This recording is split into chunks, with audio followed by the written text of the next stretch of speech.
ನಮಸ್ಕಾರ. ಬುದ್ಧಂ ಶರಣಂ ಗಚ್ಛಾಮಿ.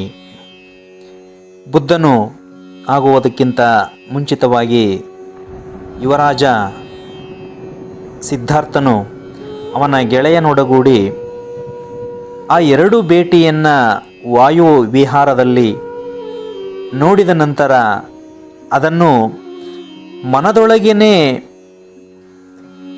ಒಂದು ಬೇಗೆಯನ್ನು ಬೇಯಿಸುತ್ತಾ, ಯಾಕೆ ಈ ರೀತಿ ಈ ಜಗದೊಳಗೆ ಇದೆ ಎನ್ನುತ್ತಾ ಮುಂದೆ ಮುಂದೆ ಮುಂದೆ ಸಾಗ್ತಾ ಇರಬೇಕಾದ್ರೆ ಮತ್ತೆ ಒಂದು ಭೇಟಿ, ಅದು ಇನ್ನಷ್ಟು ಮನುಷ್ಯನಲ್ಲಿ ಎಂಥ ಅಘೋರ ಚಿತ್ತ ಭಾವದಿಂದ ನೋಡ್ತಾನೆ ಅಂತಂದರೆ, ಆ ಯುವರಾಜ ತನ್ನ ಹೋಗ್ತಿರ್ಬೇಕಾದ್ರೆ ತನ್ನ ದಾರಿಯ ಮುಂದಿನ ಭಾಗದಲ್ಲಿ ಮತ್ತೊಂದು ದಾರಿ, ಆ ದಾರಿಯಲ್ಲಿ ಒಂದು 4 ಜನ ಹೊತ್ತುಕೊಂಡು ಸಾಗುವಂಥದ್ದು. ಅದು ಏನು ಹೊತ್ತಿರಬಹುದು ಅನ್ನೋದು ಕೂಡ ಯುವರಾಜನಿಗೆ ಗೊತ್ತಿಲ್ಲ. ಆದರೆ ಒಬ್ಬರಿಂದ ಒಬ್ಬರು ತಮ್ಮ ಹೆಗಲನ್ನು ಬದಲಾಯಿಸುತ್ತಾ ಹಿಂದೆ ಮುಂದೆ ಹೆಗಲಿಗೆ ಹೆಗಲನ್ನು ಕೊಡುತ್ತಾ ಸಾಕ್ತಾ ಇದ್ದಾರೆ. ಆದರೆ ಇದನ್ನೆಲ್ಲ ನೋಡ್ತಾ ನಿಂತ್ಕೊಂಡ್ಬಿಟ್ಟ ಒಂದೇ ಸಾರಿ ಯುವರಾಜ.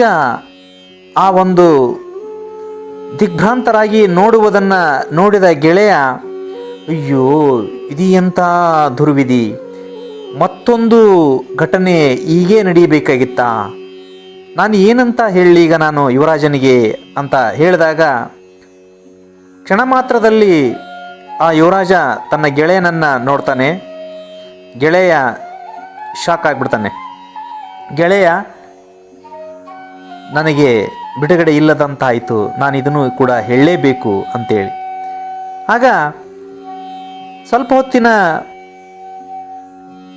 ನಡೆದಂಥ ಘಟನೆಗಳನ್ನೇ ಮೆಲುಕು ಹಾಕ್ತಾ ಇರಬೇಕಾದ್ರೆ ಮತ್ತೊಂದು ಘಟನೆ ನಡೆದಾಗ ಹೇಗಾಗಿರಬಾರ್ದು, ಅದೇ ರೀತಿ ಕೂಡ ಒಬ್ಬರ ಹೆಗಲಿಂದ ಒಬ್ಬರಿಗೆ ದಾಟ್ತಾ ಮುಂದೆ ನಡೀತಾ ಇರಬೇಕಾದ್ರೆ ಅಲ್ಲಿ ಮುಂದೆ ಒಂದು ಮಣ್ಣಿನ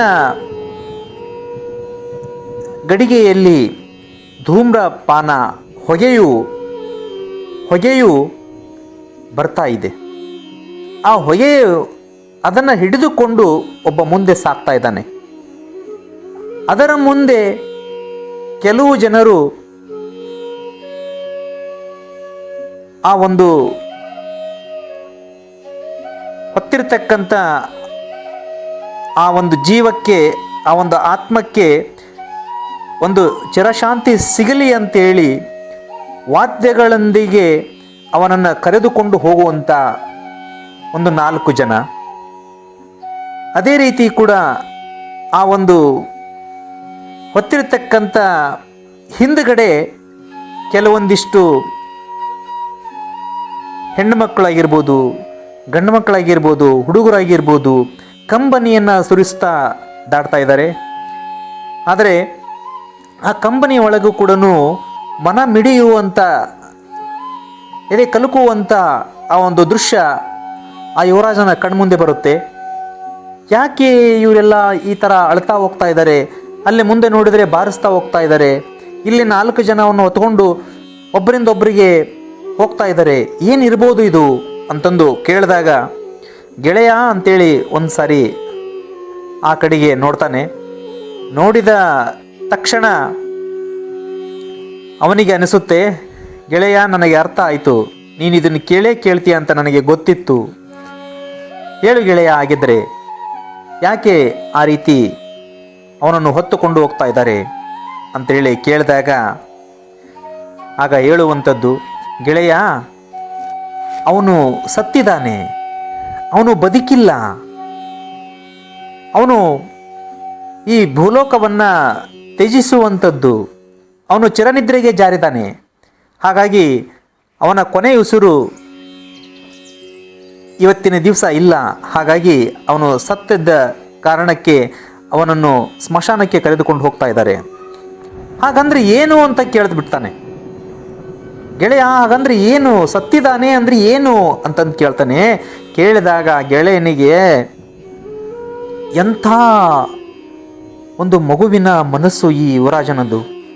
ಸತ್ತಿದ್ದಾನೆ ಅಂತಂದ್ರೂ ಕೂಡ ಅದು ಏನು ಅಂತಂದು ಕೇಳ್ತಾ ಇದ್ದಾನಲ್ಲ, ನಾನು ಏನು ಅಂತ ಹೇಳಲಿ ಅಂತೇಳಿ ಅನ್ಬೇಕಾದ್ರೆ ಆಗಿನ ಸಂದರ್ಭಕ್ಕನುಗುಣವಾಗಿ ಹೇಳ್ತಾನೆ, ಗೆಳೆಯ, ಅವನು ನಮ್ಮಂತೆಯೇ ಒಬ್ಬ ಜೀವಿ, ಆದರೆ ಅವನಲ್ಲಿ ಈಗ ಉಸಿರಿಲ್ಲ.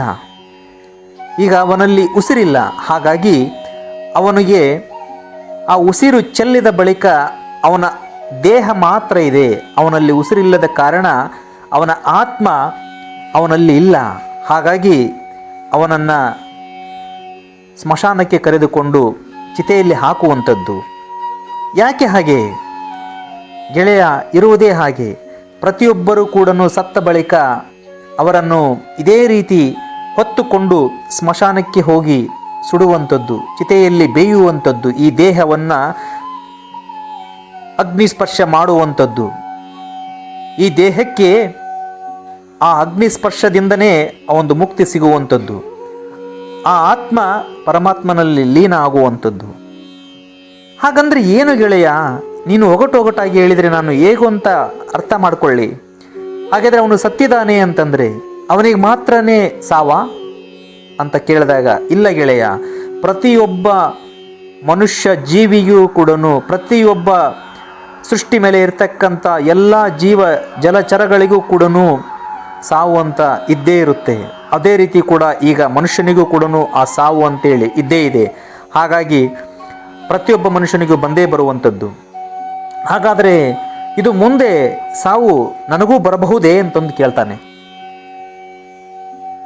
ಹೌದು ಗೆಳೆಯ, ಪ್ರತಿಯೊಬ್ಬ ಮನುಷ್ಯನಿಗೂ ಕೂಡ ಬರುವಂಥದ್ದು. ಹಾಗಾದರೆ ನನ್ನಪ್ಪ ಮಹಾರಾಜನಿಗೆ ಖಂಡಿತ ಯುವರಾಜ, ಖಂಡಿತವಾಗಿಯೂ ಕೂಡ ನಿಮ್ಮ ತಂದೆ ಮಹಾರಾಜರಿಗೂ ಕೂಡ ಬಿಟ್ಟಂಥದ್ದಲ್ಲ. ಯಾಕಂತಂದರೆ ನಿಮ್ಮ ತಂದೆಯ ತಂದೆ ಇವತ್ತು ಇಲ್ಲ ಅಂತಂದರೆ ಅವರಿಗೂ ಕೂಡ ಅದೇ ಸಾವು ಬಂದಿರೋ ಕಾರಣ, ಅವರು ಇವತ್ತು ಇಲ್ಲದೇ ಇರೋದಕ್ಕೆ ಕಾರಣ. ಹಾಗಾಗಿ ಪ್ರತಿಯೊಬ್ಬರಿಗೂ ಕೂಡ ಬಿಟ್ಟಂಥದ್ದಲ್ಲ ಈ ಸಾವು. ಹಾಗಿದ್ರೆ ನಾವು ಹೇಗೆ ಬದುಕೋದು? ಹೇಗೆ? ಸಾವು ಅಂದರೆ ಏನು? ಇದು ನನಗೆ,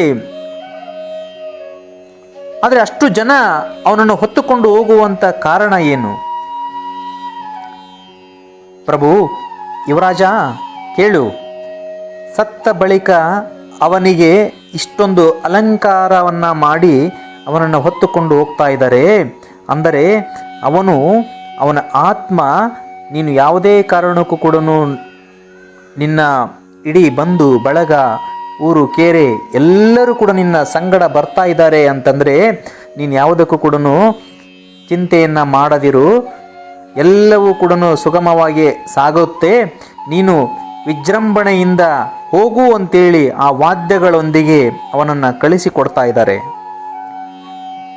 ಹಾಗಾದರೆ ಪ್ರತಿಯೊಬ್ಬರಿಗೂ ಕೂಡ ಇದೇ ರೀತಿ ಆಗುವುದಾದರೆ ಈ ದೇಹ ಯಾಕಿರಬೇಕು ಗೆಳೆಯ? ಇವತ್ತಿನ ದಿವಸ ಇಂಥ ಘಟನೆಗಳನ್ನು ನೋಡಿದ ಬಳಿಕ ನೀನು ಇಂಥ ಮಾತುಗಳನ್ನು ಕೇಳ್ತಾ ಇದೀಯಾ? ಖಂಡಿತವಾಗಿಯೂ ಕೂಡ ಪ್ರತಿಯೊಬ್ಬ ಮನುಷ್ಯನಿಗೂ ಕೂಡ ಈ ರೀತಿ ಬಂದಾಗ, ಆದರೆ ಇದಕ್ಕಿಂತ ಮುಂಚಿತವಾಗಿ ಆ ಹುಟ್ಟಿದ ಬಳಿಕ ಮಾಡುವಂಥ ಕಾರ್ಯ ಅದು ಶಾಶ್ವತವಾಗಿ ಉಳಿಯುವಂಥದ್ದು.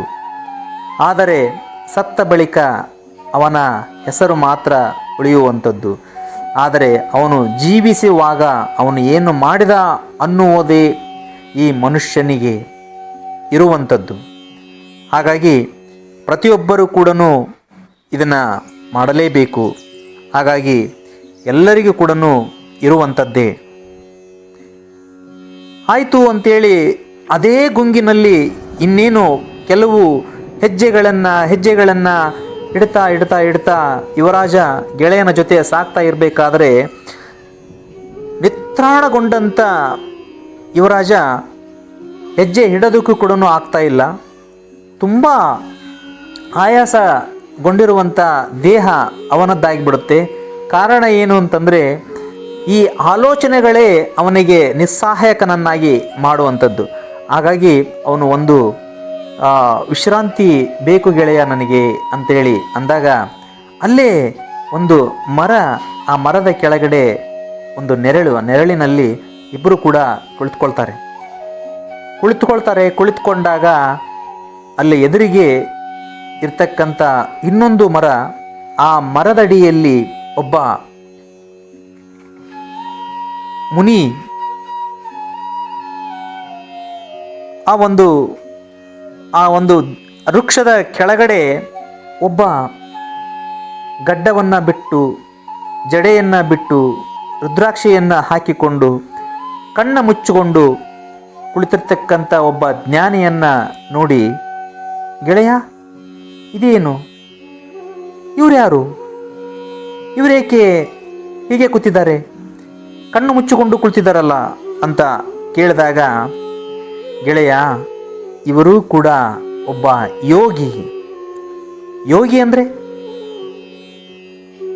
ಯೋಗಿ ಅಂತಂದರೆ ಅವರು ಮನುಷ್ಯನಲ್ಲಿ ಇರ್ತಕ್ಕಂಥ ಕಾಮ, ಕ್ರೋಧ, ಮದ, ಲೋಭ, ಮತ್ಸರಾದಿಗಳೆಂಬ ಹರಿಷಡ್ವರ್ಗಗಳನ್ನು ತ್ಯಾಗ ಮಾಡಿದ ಮಾತ್ರ ಅವನು ಯೋಗಿ ಆಗೋದಕ್ಕೆ ಸಾಧ್ಯ. ಹಾಗಾಗಿ ಅವು ಎಲ್ಲವನ್ನ ತ್ಯಾಗ ಮಾಡಿ ಎಲ್ಲವನ್ನ ತ್ಯಜಿಸಿದ ಬಳಿಕ ಈ ಒಂದು ಕಾವಿ ಬಟ್ಟೆಯನ್ನು ಹಾಕಿಕೊಂಡು ಕುಳಿತಿರ್ತಕ್ಕಂಥ ಯೋಗಿ ಅಂದರೆ ಈ ಜಗತ್ತಿನಲ್ಲಿ ಯಾವುದೂ ಕೂಡ ಏನೂ ಇಲ್ಲ ಅಂತೇಳಿ ಎಲ್ಲವನ್ನ ತಾನು ತ್ಯಾಗವನ್ನು ಮಾಡಿ ಹೀಗೆ ಆ ಜ್ಞಾನಾಸಕ್ತಾಗಿ ಕುಳಿತಿರ್ತಕ್ಕಂಥ ಒಬ್ಬ ಯೋಗಿ. ಹಾಗಂದ ಬಳಿಕ ಯೋಗಿ ಅಂತಂದರೆ ಅವನಿಗೆ ಎಲ್ಲವೂ ಇತ್ತು, ಆದರೆ ಈಗ ಇಲ್ಲ, ಆದರೆ ಎಲ್ಲವನ್ನ ತ್ಯಾಗ ಮಾಡಿ ಬಂದಿರತಕ್ಕಂಥವನು ಅಂತ ನೀನು ಹೇಳ್ತಾ ಇದ್ದೀಯ. ಹಾಗಿದ್ದರೆ ಈಗ ಕಣ್ಣು ಮುಚ್ಚಿಕೊಂಡು ಏನು ಮಾಡ್ತಾ ಇದ್ದಾನೆ? ಆ ಶಿವಧ್ಯಾನವನ್ನು ಮಾಡ್ತಾ ಇದ್ದಾನೆ. ಅಂದರೆ ಮೋಕ್ಷ ಗಳಿಸುವುದಕ್ಕಾಗಿ ಆ ಯೋಗಿ ಹೀಗೆ ಕುಳಿತಿರ್ತಕ್ಕಂಥದ್ದು, ದೇವಸ್ಮರಣೆಯನ್ನು ಮಾಡ್ತಾ ಇರ್ತಕ್ಕಂಥದ್ದು, ಶಿವಧ್ಯಾನವನ್ನು ಮಾಡ್ತಾ ಇರ್ತಕ್ಕಂಥದ್ದು. ಮೋಕ್ಷವೆಂದರೆ ಏನು ಗೆಳೆಯ? ಮೋಕ್ಷವೆಂದರೆ ಆ ಭಗವಂತನಲ್ಲಿ ಲೀನ ಆಗುವಂಥದ್ದು. ಅದಕ್ಕಾಗಿ ಈ ದೇಹವನ್ನು ಶಿವನಿಗಾಗಿಯೇ ಆ ಧ್ಯಾನ ಮಾಡುವಂಥದ್ದು. ಹಾಗಾಗಿ ಈ ರೀತಿ ಕುಳಿತಿರ್ತಕ್ಕಂಥ ಈ ಯೋಗಿ. ಗೆಳೆಯ, ಹಾಗಿದ್ದರೆ ನಾನೂ ಕೂಡ ಅದೇ ರೀತಿ ಸನ್ಯಾಸಿ ಆಗಬಹುದೇ ಅಂತ ಕೇಳಿದಾಗ ಗೆಳೆಯನಿಗೆ ದಿಗ್ಭ್ರಾಂತನಾಗಿ ಒಂದು ಕ್ಷಣ ಮಾತ್ರದಲ್ಲಿ ಅವನು ಕುಸಿದು ಕುಂತು ಬಿಡ್ತಾನೆ. ಆಗ ಗೆಳೆಯ, ಎಂಥ ಮಾತು ನೀನು ಆಡಿಬಿಟ್ಟೆ, ನೀನೊಬ್ಬ ರಾಜ, ನೀನು ಯುವರಾಜ ಗೆಳೆಯ. ಯಾಕಂದ್ರೆ ಈ ಒಂದು ದೊಡ್ಡ ಅರಮನೆ, ರಾಜವೈಭೋಗ ಎಲ್ಲವೂ ಕೂಡ ಈ ಪ್ರಜೆಗಳು ಎಲ್ಲವನ್ನು ಅನುಭವಿಸಬೇಕಾದಂಥವನು ನೀನು, ಇವನ್ನೆಲ್ಲ ಆಳಬೇಕಾದಂಥವನು ನೀನು. ಇದನ್ನೆಲ್ಲವನ್ನ ಬಿಟ್ಟು ನಾನು ಸನ್ಯಾಸಿ ಆಗಬಹುದೇ ಅಂತ ಕೇಳಿದರೆ ನಾನು ಏನು ಹೇಳಲಿ ಗೆಳೆಯ? ಒಬ್ಬ ಚಕ್ರವರ್ತಿ ಹೀಗೆ ಆಡುವಂಥ ಮಾತಲ್ಲ. ಹಾಗಾಗಿ ನೀನು ಸನ್ಯಾಸಿಯೇ ಆಗುವ ಮಾತು ಯಾವತ್ತೂ ಕೂಡ ಆಡಕೂಡ್ದು. ಯಾಕಂದರೆ ನೀನು ಒಬ್ಬನೇ ಒಬ್ಬ ಈ ರಾಜಮನೆತನದ ಯುವರಾಜ. ಹಾಗಾಗಿ ರಾಜ್ಯವನ್ನು ಆಳುವಂಥದ್ದು ನಿನ್ನ ಕರ್ತವ್ಯ. ನಿನ್ನ ನಂಬಿರತಕ್ಕಂಥ ಇಡೀ ಸಂಸಾರ, ಪ್ರಜೆಗಳು ಎಲ್ಲವೂ ಕೂಡ ಇದೆ. ಹಾಗಿದ್ರೆ ಗೆಳೆಯ, ನನಗೆ ಯಾಕೋ ಇದನ್ನೆಲ್ಲ ನೋಡಿದ ನಂತರ ನನ್ನಲ್ಲೇನೋ ಕಾಡ್ತಾ ಇದೆ. ನಾವೀಗ ಅರಮನೆಯ ಕಡೆಗೆ ಹೋಗೋಣ, ನನಗೆ ಯಾಕೋ ಇಲ್ಲಿ ನಿಲ್ಲೋದಕ್ಕೆ ಆಗ್ತಾ ಇಲ್ಲ ಅಂತ ಹೇಳ್ತಾನೆ.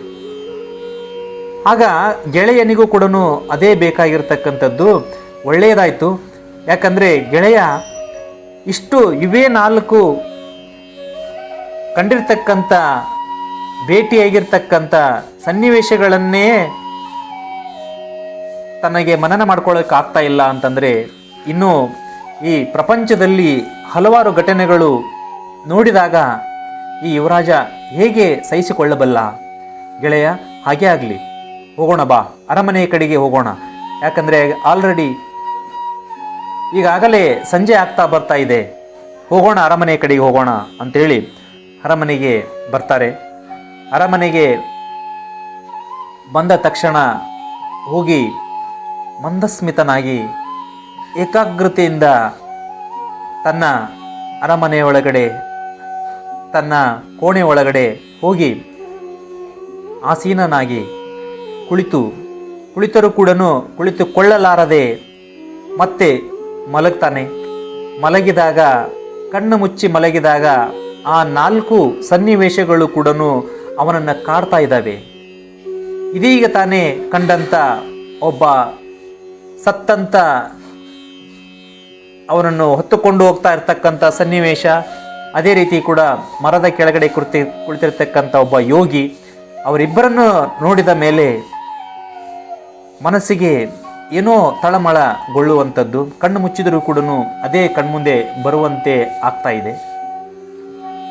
ಒಂದು ಬಾರಿ ಅರಮನೆಯಲ್ಲಿ ಹೆಂಡತಿ ಮಕ್ಕಳನ್ನು ನೋಡ್ತಾನೆ.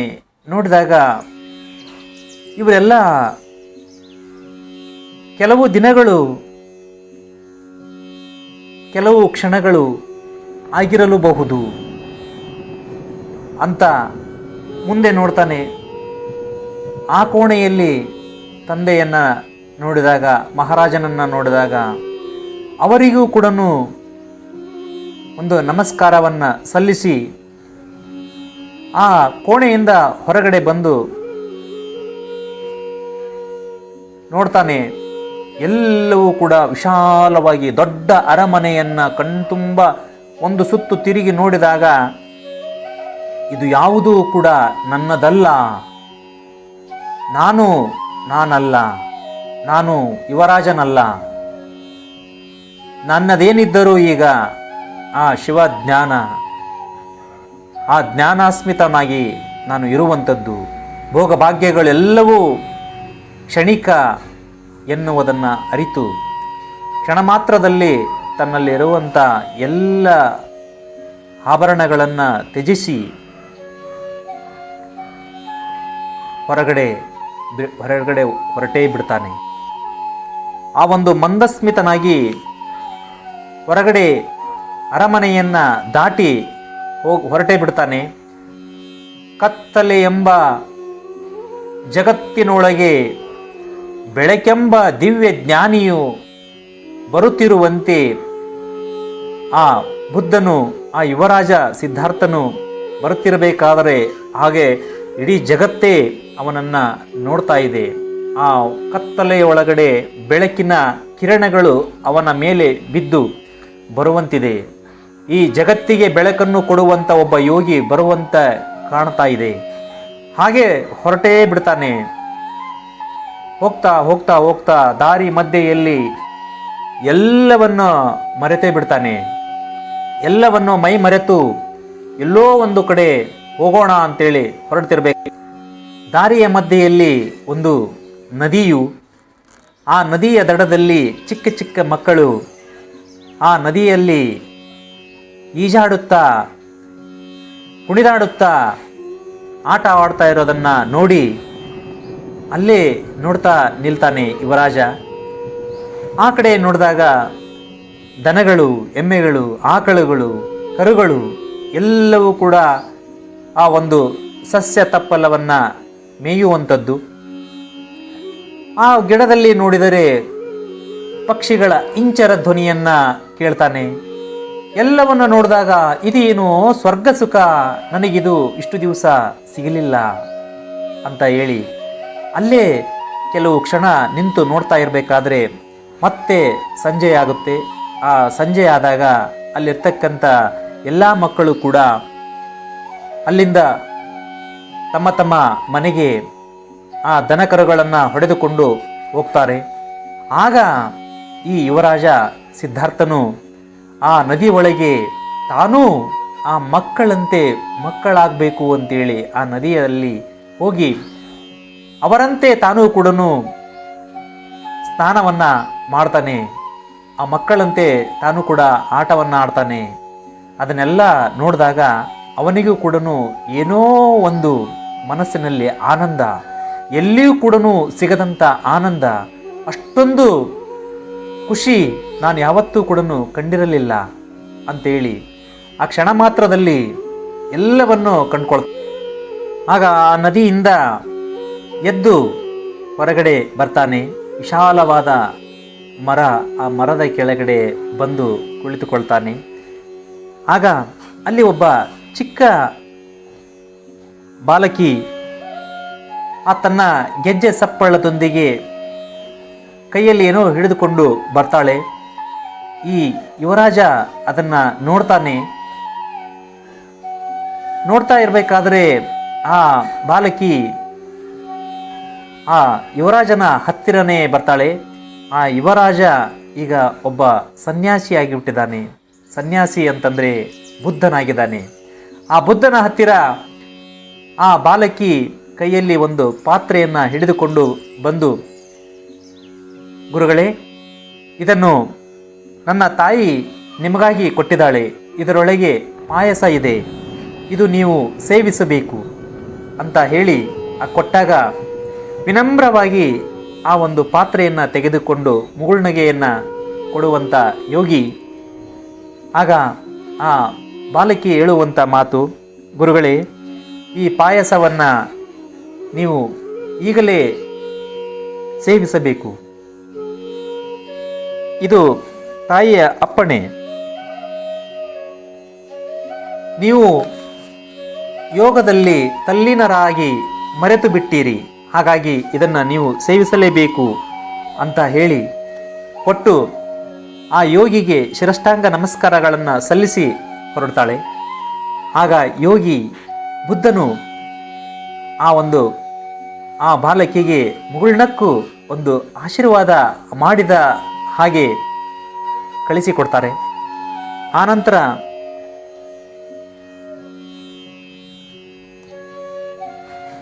ಆವತ್ತಿನ ದಿವಸ ಆ ಪಾಯಸವನ್ನು ಸೇವನೆ ಮಾಡ್ತಾನೆ. ಪಾಯಸವನ್ನು ಸೇವನೆ ಮಾಡಿದ ನಂತರ, ಆಹಾ, ಏನಿದು ಅಮೃತ, ಈ ಅಮೃತವನ್ನು ನಾನೆಂದೂ ಕೂಡ ಸೇವಿಸಿರಲಿಲ್ಲಲ್ಲ. ಯಾಕಂದರೆ ಅರಮನೆಯಲ್ಲಿ ಸಾಕಷ್ಟು ಮೃಷ್ಟಾನ್ನ ಭೋಜನಗಳಿದ್ದರೂ ಕೂಡ ಇಷ್ಟೊಂದು ನಾನು ತೃಪ್ತಿಯಾಗಿ ಅನುಭವಿಸಿರಲಿಲ್ಲಲ್ಲ. ಇದೇನಿದು, ಈ ಒಂದು ಪಾತ್ರೆಯಲ್ಲಿ ಈ ಒಂದು ಪಾಯಸ ನನಗೆ ಎಷ್ಟೊಂದು ಅಮೃತವಾಗಿ ಇದೆಯಲ್ಲ ಅಂತೇಳಿ ಆ ಪ್ರೀತಿಯಿಂದ ಆ ಒಂದು ಸೇವನೆ ಮಾಡ್ತೇನೆ ಆ ಪಾಯಸವನ್ನು.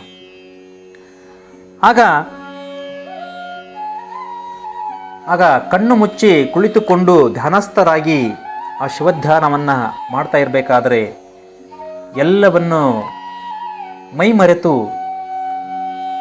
ಆ ದಿನ ಮಧ್ಯರಾತ್ರಿಯನ್ನು ಯೋಗದಲ್ಲಿ ಧ್ಯಾನಸ್ಥಳದಲ್ಲಿ ಕಳೀತಾರೆ. ಆಗ ಆ ಕಡೆಯಿಂದ ಮತ್ತೆ ತಮ್ಮ ಚಲನವಲನ ಶುರುವಾಗುವಂಥದ್ದು. ಹೋಗ್ತಾ ಇರಬೇಕಾದ್ರೆ ದಾರಿ ಮಧ್ಯೆಯಲ್ಲಿ ಸಿಕ್ಕಂಥ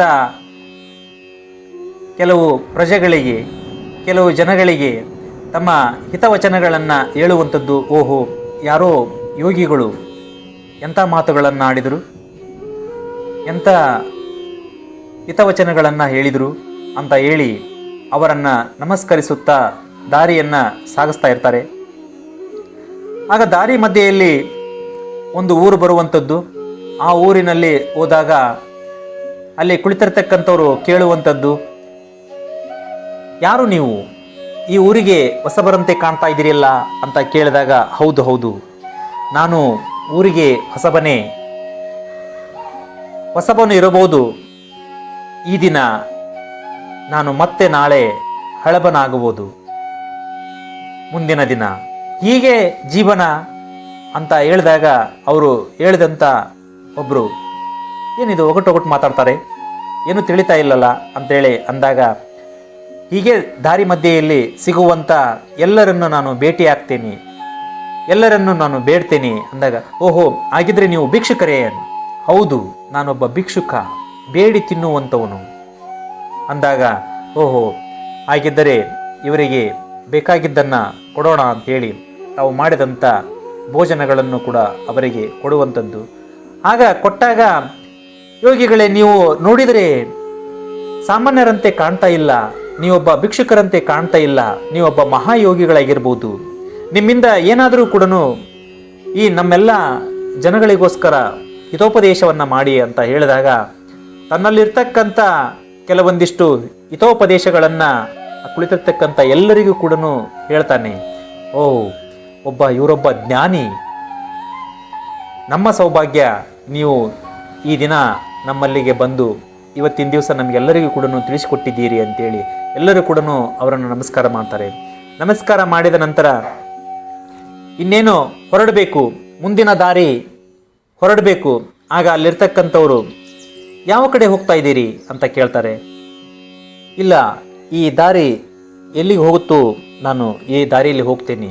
ಬೇಡ ಬೇಡ ಬೇಡ ಬೇಡ, ಈ ದಾರಿಯಲ್ಲಿ ಹೋಗುವುದು ನೀವು ಬೇಡ, ಈ ದಾರಿ ಅಷ್ಟೊಂದು ಸಮಂಜಸವಲ್ಲ, ಈ ದಾರಿಯಲ್ಲಿ ಭಯಾನಕವಿದೆ, ಈ ದಾರಿ ಬೇಡ, ನೀವು ಈ ದಾರಿಯಲ್ಲಿ ಹೋಗಿ ಅಂತ ಹೇಳ್ತಾರೆ. ಹಾಗಿದ್ದರೆ ಈ ದಾರಿಯಲ್ಲಿ ಏನಿದೆ? ಇಲ್ಲ ಇಲ್ಲ, ಆ ದಾರಿಯಲ್ಲಿ ಒಬ್ಬ ರಾಕ್ಷಸನಿದ್ದಾನೆ. ಆ ರಾಕ್ಷಸನು ಮನುಷ್ಯರನ್ನೇ ಭೋಜನವನ್ನಾಗಿ ಮಾಡಿಕೊಳ್ಳುವಂಥ ಸ್ಥಿತಿ ಇದೆ. ಹಾಗಾಗಿ ಈ ದಾರಿಯಲ್ಲಿ ಯಾರೂ ಕೂಡ ಹೋಗುವುದಿಲ್ಲ. ಹಾಗಾಗಿ ಈ ದಾರಿಯನ್ನು ಬಿಟ್ಟು ನೀವು ಬೇರೆ ದಾರಿಯಲ್ಲಿ ಹೋಗಿ ಅಂತಂದು ಹೇಳ್ತಾರೆ. ಹಾಗಿದ್ದರೆ ನಾನು ಇದೇ ದಾರಿಯಲ್ಲಿ ಹೋಗ್ತೇನೆ. ಆ ಭೋಜನ ಆ ರಾಕ್ಷಸನಿಗೆ ನಾನೇ ಆಹಾರ ಆದರೂ ಕೂಡ ಅದು ನನ್ನ ಸೌಭಾಗ್ಯ, ನಾನು ಇದೇ ದಾರಿಯಲ್ಲಿ ಹೋಗ್ತೇನೆ ಅಂತೇಳಿ ಆ ದಾರಿಯಲ್ಲಿ ಹೋಗುವಂಥದ್ದು. ಇದು ಪ್ರತಿಯೊಬ್ಬರೂ ಕೂಡ ತಿಳಿದುಕೊಳ್ಳುವಂಥದ್ದು. ಒಬ್ಬ ಯೋಗಿಗೆ ಎಷ್ಟು ಮಹತ್ತರವಾದ ವಿಷಯಗಳನ್ನು ತಿಳಿದುಕೊಳ್ಳುವುದಕ್ಕೆ ಒಂದೇ ಒಂದು ದಿನದಲ್ಲಿ ಆ ಯೋಗಿಯ ಬದಲಾವಣೆ ಆಯ್ತಲ್ಲ, ಆ ಬುದ್ಧನಿಗೆ ಬದಲಾವಣೆ ಆಯ್ತಲ್ಲ. ಯಾಕೆ ಅಂತಂದರೆ ಪ್ರತಿಯೊಬ್ಬ ಮನುಷ್ಯನಿಗೂ ಕೂಡ ಅವಕಾಶಗಳು ಬರ್ತಾವೆ. ಆ ಅವಕಾಶಗಳನ್ನು ಬಂದಾಗ ನಾವು ಅಲ್ಲಗೆಳೆಯದೇನೆ ತಿಳಿದುಕೊಳ್ಳುವಂಥದ್ದು. ಯಾರಾದರೂ ಕೂಡ ಏನೋ ಒಂದು ಒಳ್ಳೆಯ ವಿಷಯಗಳನ್ನು ಹೇಳಿದಾಗ ಅದರಿಂದ ನಾನೇನು ತಿಳಿದುಕೊಂಡೆ ಅನ್ನೋದು ಕೂಡ ಬಹಳ ಮುಖ್ಯ ಆಗುವಂಥದ್ದು. ಹಾಗಾಗಿ ಪ್ರತಿಯೊಬ್ಬರೂ ಕೂಡ ಅವಕಾಶಗಳು ಸಿಕ್ಕಾಗ ಅದನ್ನು ಸದುಪಯೋಗ ಪಡೆದುಕೊಳ್ಳಬೇಕು. ಯಾಕಂದ್ರೆ ಯೋಗಿಯ ಹಿತವಚನಗಳನ್ನು ಕೇಳಿದಂಥ ಆ ಪ್ರಜೆಗಳಿಗೂ ಕೂಡ ಒಂದು ಸೌಭಾಗ್ಯ ಸಿಗುವಂಥದ್ದು. ಅದೇ ರೀತಿ ಕೂಡ ಯೋಗಿ ಬದಲಾವಣೆಗೂ ಕೂಡ ಒಂದೇ ದಿನ ಆ 4 ಸನ್ನಿವೇಶಗಳು ಕೂಡ ಕಾರಣೀಕರ್ತವಾಗಿದ್ದು, ಇದೆಲ್ಲವೂ ಕೂಡ ಪ್ರತಿಯೊಬ್ಬ ಮನುಷ್ಯನ ಜೀವನದಲ್ಲಿ ಕೂಡ ಬದಲಾವಣೆಗೆ ಒಂದು ಸನ್ನಿವೇಶ ಬರುವಂಥದ್ದು. ಆ ಸನ್ನಿವೇಶ ಬಂದಾಗ ಪ್ರತಿಯೊಬ್ಬರು ಕೂಡ ಬದಲಾವಣೆ ಆಗಬೇಕು. ಎಷ್ಟು ಸಾಧ್ಯವೋ ಅಷ್ಟು ಈ ಜಗದೊಳಗೆ ಮನುಷ್ಯ ಜನ್ಮ ನಾವು ಅವತರಿಸಿದ್ದೀವಿ ಅಂತೇಳಿ ಅಂದಾಗ ನಮ್ಮಿಂದ ಎಷ್ಟು ಸಾಧ್ಯವೋ ಅಷ್ಟು ಒಳ್ಳೆಯದನ್ನು ಮಾಡೋಣ. ಅಷ್ಟು ಆ ಒಳ್ಳೆಯದರಿಂದ ಒಳ್ಳೆಯತನವನ್ನು ಕಾಪಾಡೋಣ. ಆ ಬುದ್ಧನಿಗೆ ಇನ್ನೂ ಹಲವಾರು ವಿಚಾರಗಳನ್ನು ಅಂಗುಲಿಮಾಲನ ಇಲ್ಲ ಮುಂದಿನ ಭಾಗದಲ್ಲಿ ಬರುವಂಥದ್ದು, ಅದನ್ನು ಕೂಡ ನೋಡೋಣ. ಆದರೆ ಇವತ್ತು ಇಷ್ಟೆಲ್ಲ ಕೇಳಿದ್ದಕ್ಕೆ, ಆ ಬುದ್ಧನ ಚರಿತ್ರೆಯನ್ನು ಕೇಳಿದ್ದಕ್ಕೆ ನಿಮ್ಮೆಲ್ಲರಿಗೂ ಕೂಡ ಧನ್ಯವಾದಗಳನ್ನು ಸಲ್ಲಿಸ್ತಾ ಇದ್ದೇನೆ. ನಮಸ್ಕಾರ. ಬುದ್ಧಂ ಶರಣಂ ಗಚ್ಚ.